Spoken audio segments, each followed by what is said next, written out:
Pandian store serial next promo என்ன மாதிரியான twist ஆக்க போகுதுன்னு பார்க்கலாம். பாண்டியன் ரொம்பவே வருத்தத்தில் இருக்காங்க. உடனே கோமதி, என்னாச்சுங்க, எதுக்காக நீங்கள் இவ்வளோ வருத்தப்பட்டுட்டு இருக்கீங்க சொல்லுங்கன்னு சொல்லி கேட்குறாங்க.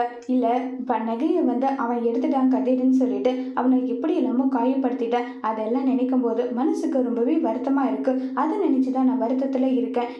நான் பல முறை சொல்லியிருக்கேன், என் பையன் கதிர் அப்படிப்பட்டவன் இல்லை, நீங்கள் அவனை அந்த நகையை வச்சு திட்டாதீங்கன்னு சொல்லிட்டு எப்படி எல்லாமோ நீங்கள் சொன்னீங்க. இல்லை, அவனவே தானே, நான் தான் இந்த நகையை எடுத்தேன், இது எங்களுடைய நகை, என்ன பண்ணணும் என்ன பண்ணக்கூடாதுன்றதெல்லாம் நீங்கள் எனக்கு சொல்லாதீங்கன்னு சொல்லிட்டு அவன் சொன்னான். அதை வச்சு தான் நான் அவனை கேள்வி கேட்டு நல்லா சொல்லிக்கிட்டு இருக்காங்க.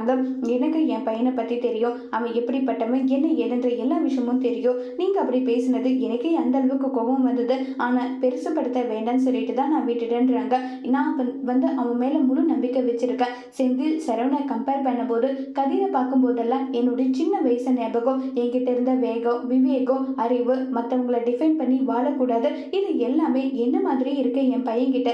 அதை நினைக்கும் போது எனக்கு எவ்வளோ சந்தோஷமா இருக்கு தெரியுமா. அவன் பெரிய லெவலில் வருவான், அந்த நம்பிக்கை எனக்கு இருக்கு. அவனை திட்டுறதுனால அவன் மேலே பாசம் இல்லைனால இல்லை, அவன் மேலே எவ்வளோ பாசம் இருக்கு தெரியுமான்னு சொல்லிட்டு பாண்டியன் சொல்லிக்கிட்டு இருக்காங்க. இதை கேட்டு கோமதியும் சந்தோஷப்படுறாங்க. தூரத்துல இருந்து இதை நம்ம கதிரும் கேட்டு கதிர் பயங்கர சந்தோஷப்பட்டு இருக்காங்க. அதோட இந்த பிரமவும் முடிச்சிருக்காங்க.